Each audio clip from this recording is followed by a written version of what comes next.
Hello student, एक बार फिर से स्वागत है आपका अपने यूट्यूब चैनल संदीप जी की वर्ल्ड में। तो आज हमारा प्रैक्टिस सेक्टर थर्ड होगा, जिसके अंदर हम स्टैटिक जीके से अपने कवर करने वाले हैं 25 मोस्ट इंपॉर्टेंट जीके के क्वेश्चन। अगर आपने इससे पहले प्रैक्टिस सेक्टर फर्स्ट और सेकंड नहीं देखा है तो उसकी भी प्ले लिस्ट है, वो उपलब्ध है। आप जाकर उससे भी अपनी तैयारी है वो कर सकते हैं। तो चलिए स्टार्ट करते हैं आज का हमारा सेशन, जिसके अंदर आपको मिलेंगे मोस्ट इंपॉर्टेंट जीके के क्वेश्चन। तो हमारा फर्स्ट क्वेश्चन है, सिंधु सभ्यता का एक स्थल धौलावीरा है, वो किस राज्य में स्थित है? तो सिंधु सभ्यता का धौलावीरा स्थल है, ये आपका पड़ता है गुजरात के अंदर। तो हमारा आंसर हो गया गुजरात। नेक्स्ट है, सुंदरबन डेल्टा किन नदियों द्वारा निर्मित किया जाता है? तो सुंदरबन डेल्टा है, ये आपका निर्मित दो नदियों के द्वारा किया जाता है, जिसके अंदर फर्स्ट नदी है आपकी गंगा व ब्रह्मपुत्र जो नदी है, इनके संयुक्त मिलाप के द्वारा वो एक ब्रह्मपुत्र डेल्टा का वो निर्माण किया जाता है। नेक्स्ट हमारा, भगवान जगन्नाथ की रथ यात्रा है वो किस राज्य में निकाली जाती है? तमिलनाडु में, आंध्र प्रदेश, ओडिशा या फिर कर्नाटक में? तो भगवान जगन्नाथ की जो रथ यात्रा है, ये आपका ओडिशा राज्य का एक त्योहार है, यहाँ पर है वो यात्रा निकाली जाती है। नेक्स्ट है हमारा, अर्धवैदिक सिक्के का प्रचलन है वो किसके द्वारा किया गया था?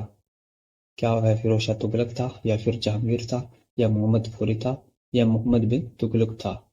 तो अर्धवैदिक सिक्के का प्रचलन है वो फिरोज शाह तुगलक के द्वारा किया जाता है, जबकि जहांगीर के द्वारा वो निसार नामक सिक्के का प्रचलन किया गया था, और अकबर द्वारा रामसिया नामक सिक्का चलाया गया था।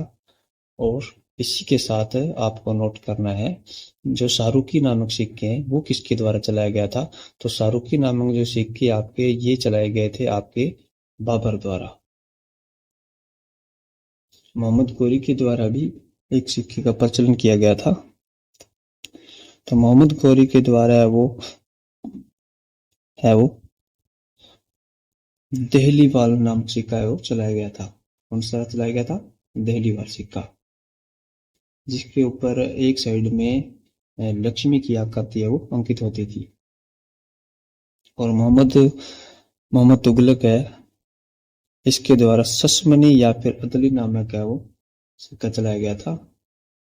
सस सस्मनी या फिर अदली, ये दो है, एक और मोहम्मद बिन तुगलक से संबंधित है।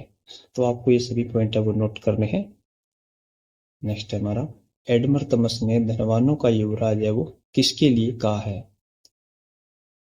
तो वह हो जाएगा हमारा ऑप्शन नंबर मोहम्मद बिन तुगलक के लिए। ऑप्शन नंबर हमारा बी एकदम से राइट आंसर होगा इसका। जबकि फुलवन है, इसके बारे में कहा जाता है कि यह गरीबों से नफरत करने वाला शासक था, और अमीरों के साथ ही इसके गहरे संबंध थे। इसी के साथ भारत में जो फारसियों का नौरोज त्योहार है उसकी जो शुरुआत है वो किसके द्वारा की जाती है? तो उसकी जो शुरुआत है वो भी बलबन द्वारा ही की गई थी। नेक्स्ट है हमारा, मनुचरित के रचयिता पैदन है वो किसके दरबार में था? तो मनुचरित का जो लेखक पैदन है, इसे तेलुगु कविता का वो पिता भी कहा जाता है। यह भी आप नोट करिए, अगर आपसे पूछ लिया जाए तेलुगु कविता का जो पिता है वो किसे कहा जाता है, तो यह भी पेलन को ही कहा जाता है। और ये किसके दरबार में थे? तो ये कृष्णदेवराय के दरबार में थे। नेक्स्ट हमारा, दक्षिण का नीरो है वो किसे कहते हैं? मोहम्मद प्रथम को, हुमायूं को, या ताजुद्दीन फिरोज शाह को, या फिर टीपू सुल्तान को? तो दक्षिण का नीरो नीरो या फिर जालिम है, ये आपका कहा गया है मोहम्मद प्रथम के लिए। सॉरी, मोहम्मद प्रथम नहीं होगा इसका हुआ हुमायूं आपका। ये हुमायूं मुगल बादशाह नहीं है, ये आपका हो जाएगा दक्षिण का बहमनी साम्राज्य से संबंधित है। और बहमनी साम्राज्य की जो स्थापना है वो किस समय हुई थी?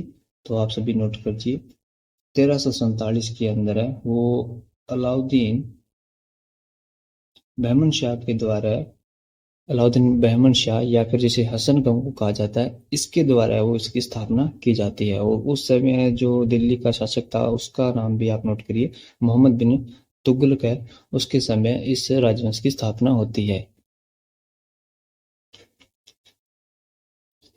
नेक्स्ट है हमारा, विवाह कर को समाप्त करने वाला प्रमुख शासक निम्न में से कौन था? तो विवाह कर को समाप्त कर और उसकी जगह एक नया कर है वो लगाया गया था, विधवा पुनर्विवाह कर। तो विधवा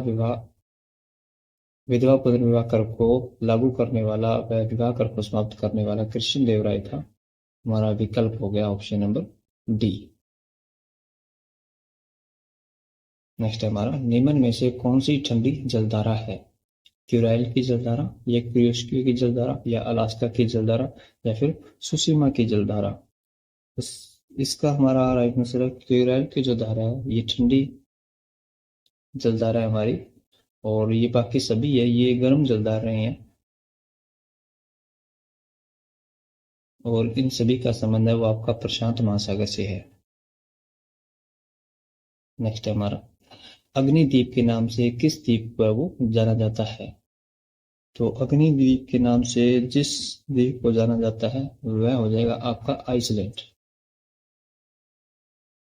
आइसलैंड द्वीप को वो अग्निद्वीप के नाम से भी जाना जाता है। जबकि जो आपका हवाई द्वीप है इसके बारे में एक प्रश्न बनता है कि प्रशांत महासागर का चौराहा है वो किसके लिए कहा गया है? तो वो आपका कहा गया है हवाई द्वीप के लिए। और होन्शु द्वीप है, इस पे आपकी जो जापान की राजधानी है टोक्यो वो स्थित है होन्शु द्वीप पर। और क्यूश द्वीप पे आपकी हो जाएगी नागासाकी स्थित। नेक्स्ट है हमारा, हाल ही में किस द्वीप का नाम बदलकर अब्दुल कलाम आजाद द्वीप है वो कर दिया गया है? तो हाल ही में वह द्वीप हो जाएगा आपका बहितर द्वीप।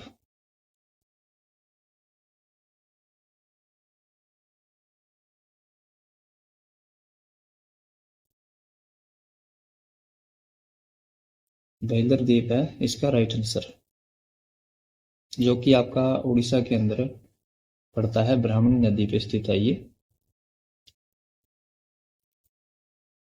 नेक्स्ट हमारा, अमृत क्रांति का संबंध है वो किससे है? तो अमृत क्रांति का संबंध हो जाएगा आपका किसी नदियों से इसका संबंध हो जाएगा। जबकि टमाटर उत्पादन है, इससे आपसे अगर पूछ लिया जाए कि कौन सी जो क्रांति वो संबंधित है, तो वो हो जाएगी आपकी लाल क्रांति। और कच्चा तेल उत्पादन से संबंधित क्रांति का नाम भी लिख लीजिए, इसे कहते हैं आप काली क्रांति। काली क्रांति। और उर्वरक उत्पादन है, इसके लिए है वो कौन सी क्रांति हुई थी? तो वो हुई थी आपकी भूरी क्रांति। भारत में जो आपकी हरित क्रांति का जनक है वो किसे का सॉरी हरित क्रांति का जनक है वो किन्हें कहा गया है? तो वो आपका कहा गया है एम एस स्वामीनाथन को। और विश्व के अंदर पूछ लिया जाए तो नॉर्मन बोरगोन को है वो विश्व में हरित क्रांति का जनक है वो कहा गया है। और भारत में जो इसकी शुरुआत है वो कब से होती है? तो वो होती है आपकी 1968 से। इसी के साथ एक महत्वपूर्ण प्रश्न परीक्षा में यह भी बनता है कि भारत के अंदर है वो प्रथम कृषि विश्वविद्यालय वो कहाँ पर वह किस वर्ष में स्थापित किया गया था? सॉरी, 1967 से 68 के अंदर है ये आपकी कृषि हरित क्रांति है वो प्रारंभ होती है। और सेकंड हमारा जो क्वेश्चन था कि भारत के अंदर है वो कृषि विश्वविद्यालय की स्थापना 1960 के अंदर की जाती है। तो कहाँ पे की जाती है ये भी आप नोट करिए। तो ये आपकी की जाती है पतनगढ़, उत्तराखंड के अंदर। नेक्स्ट हमारा, भारत में कोयले उत्पादन में प्रथम 3 राज्य है शीर्ष पे। तो ये आपके राज्य हो जाएंगे छत्तीसगढ़, उड़ीसा और झारखंड। ये 3 राज्य है, ये अपना प्रमुख स्थान रखते हैं कोयला उत्पादन के अंदर। और कोयले के बारे में कुछ महत्वपूर्ण बातें और भी आप नोट करिए, जैसे इसका जो सबसे उत्तम है, उत्तम प्रकार का कोयला है, वो कौन सा होगा तो वो होगा आपका लिंगानाइट। ये सबसे उत्तम प्रकार का कोयला होता है। और एंथ्रोसाइड है, इसे भूरा कोयला भी कहा जाता है। इसी के साथ अगर आपसे पूछ लिया जाए कि उद्योगों की रोटी है वो किससे कहा गया है, तो उद्योगों की जो रोटी है ये आपका कहा गया है कोयले को। और या फिर इसे काला सोना भी कहा जाता है। नेक्स्ट है हमारा, माई ट्रूथ नामक पुस्तक का संबंध है वो निम्न में से है। तो ये आपका संबंध हो जाएगा इंदिरा गांधी से। जबकि वी शर्मा देवी है, ये आपकी भारत की जो प्रथम महिला मुख्य चुनाव आयुक्त थी 1991 के अंदर बनी थी। जबकि जो हमारे फर्स्ट चुनाव आयुक्त थे वो कौन थे, तो वो थे हमारे सुकुमार सेन जी। और एनी बेसेंट है, ये प्रथम भारतीय राष्ट्रीय कांग्रेस के अंदर महिला महिला अध्यक्ष थी हमारी, जो अधिवेशन करती है आपका। और सरोजनी नायडू है, ये भारत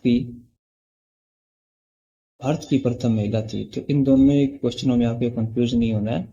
अगर आपसे पूछ लिया जाए कि जो भारतीय राष्ट्रीय कांग्रेस है उसके अंदर फर्स्ट महिला है वो कौन थी जिसने अधिवेशन किया था, तो वो हो जाएगी आपकी एनी बेसेंट।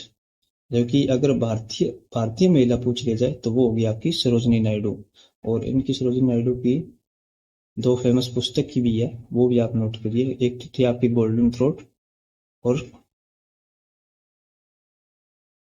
सेकंड कौन सी है,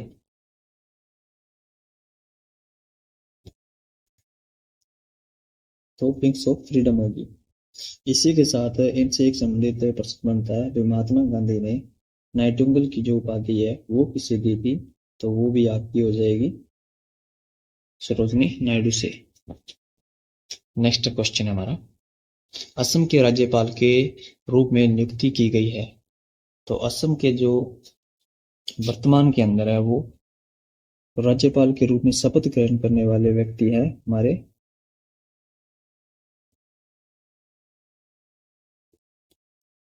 ऑप्शन नंबर ए, लक्ष्मणाचार्य जी। लक्ष्मणाचार्य जी है, ये वर्तमान के अंदर है वो आपके असम के अंदर है वो राज्यपाल के रूप में शपथ ग्रहण करते हैं। और यहाँ के जो सीएम है उनका नाम है हेमंत बिस्वा। और रोमेन डेका, ये आपके छत्तीसगढ़ के सीएम के सॉरी राज्यपाल के रूप में है वो शपथ ग्रहण करते हैं। हरिभाऊ बागड़िया, ये राजस्थान में आपके उप राज्यपाल बने थे। और रघुवर दास है, ये आपके उड़ीसा के अंदर है वो राज्यपाल न्यू मनोनीत हुए थे। नेक्स्ट हमारा, ग्रहों की गति का नियम है वो किसने दिया था, तो ग्रहों की गति का नियम है ये आपका केपलर के द्वारा दिया गया था। नेक्स्ट है, निष्क्रिय विरोध के सिद्धांत का प्रतिपादन है वो किसने किया था, तो निष्क्रिय विरोध का प्रतिपादन है ये आपका किया जाता है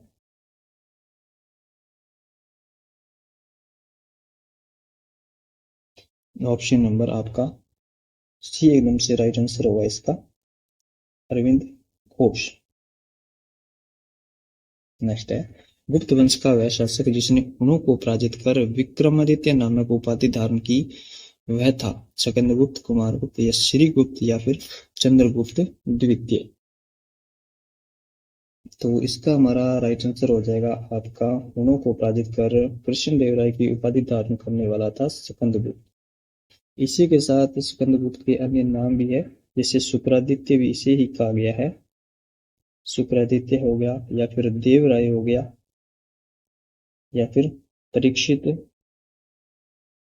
पतव्रत भी है वो इससे ही कहा गया है। नेक्स्ट हमारा, हरेक वंश का संस्थापक है वो किसे माना जाता है, तो हरेक वंश का संस्थापक है ये आपका माना गया है बिंबिसार को। ऑप्शन नंबर डी एकदम से हमारा राइट आंसर है। जिससे कि आपका अगर इस अगर इससे एक संबंधित प्रश्न है वो और पूछा जाता है कि श्रेणिक नाम है वो किसके लिए प्रयुक्त हुआ है, तो श्रेणिक भी आपका बिंबिसार के लिए ही एक प्रयुक्त नाम हुआ है। और इसका जो पुत्र था अजातशत्रु, इसे वो पुनिक कहा गया है बचपन का नाम। नेक्स्ट हमारा, राज्यसभा की प्रथम बैठक है वो कब हुई थी? तो राज्यसभा की जो प्रथम बैठक है ये आपकी होती है 13 मई 1992 को। और राज्यसभा की जो स्थापना है ये आपकी हुई थी 3 अप्रैल 1992 को। और 17 मई 1992 को है इस समय आपकी लोकसभा की बैठक हुई थी। और 3 अप्रैल 1992 को ही है वो आपकी लोकसभा है उसकी भी स्थापना की गई थी। तो अगर इनसे संबंधित अगर आपसे पूछ लिया जाए अनुच्छेद में कहाँ पर राज्यसभा व लोकसभा का वर्णन है, तो राज्यसभा के लिए आपका हो जाएगा अनुच्छेद 80 और लोकसभा के लिए हो जाएगा 81। नेक्स्ट हमारा, तंजावुर में बृहदेश्वर मंदिर का निर्माण है वो किसने करवाया था? तो तंजावुर है ये आपका तमिलनाडु के अंदर पड़ता है। और यहाँ पर बृहदेश्वर मंदिर का निर्माण है ये चोल नरेश है वो राजराज प्रथम के द्वारा करवाया गया था। या फिर इस मंदिर का एक अन्य नाम भी है राजेश्वर। राजेश्वर नाम से भी इस मंदिर को जाना जाता है। नेक्स्ट हमारा, हिंदी को भारत की राजभाषा घोषित करने में किसका महत्वपूर्ण योगदान था? तो यह योगदान था आपका पुरुषोत्तम Das Tandon. Option number D एकदम से हमारा राइट आंसर है। जबकि स्वामी दयानंद सरस्वती है इनके द्वारा एक प्रश्न बनता है कि हिंदी को राष्ट्रीय भाषा बनाने की वकालत है वो किसके द्वारा की जाती है? तो ये आपकी दयानंद सरस्वती के द्वारा वो की जाती है। नेक्स्ट हमारा, भारत के संविधान का पहला संशोधन अधिनियम आया था। तो इसके द्वारा वो आपके राज्य को जोड़ा गया था इस संविधान संशोधन के द्वारा। और यह सबसे पहले हुआ था आपका 1951 के अंदर। नेक्स्ट हमारा, भारत में सही मायने में स्थानीय स्वशासन का जनक है वो किसे माना जाता है? तो यह आपका माना जाता है लॉर्ड रिपन को। इसी के साथ इसे जो 10 की हमारी जनगणना है इसकी शुरुआत करने वाला भी रिपन ही है। और जो प्रथम बार जिसने जो आपकी जनगणना है वो करवाई थी लॉर्ड मेयो ने 1872 के अंदर वो इसकी शुरुआत करता है। जबकि जो 10 की प्रणाली स्टार्ट की थी ये लॉर्ड रिपन ने की थी आपकी 1881 से। नेक्स्ट हमारा, राष्ट्रीय आपदा प्राधिकरण के अध्यक्ष है वो कौन होते हैं? प्रधानमंत्री, रक्षा मंत्री या फिर गृह मंत्री या फिर आपके राष्ट्रपति?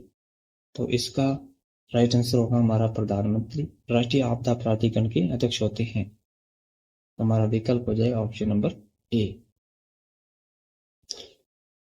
तो आज के सेशन में इतने क्वेश्चन। आई होप आपको सेशन है वो पसंद आया हो। अगर आप इसी प्रकार का कंटेंट चाहते हैं तो हमारे साथ जरूर जुड़ें और चैनल को सब्सक्राइब जरूर करें अगर आपको यह वीडियो पसंद आया। मिलते हैं आपसे नेक्स्ट वीडियो के अंदर।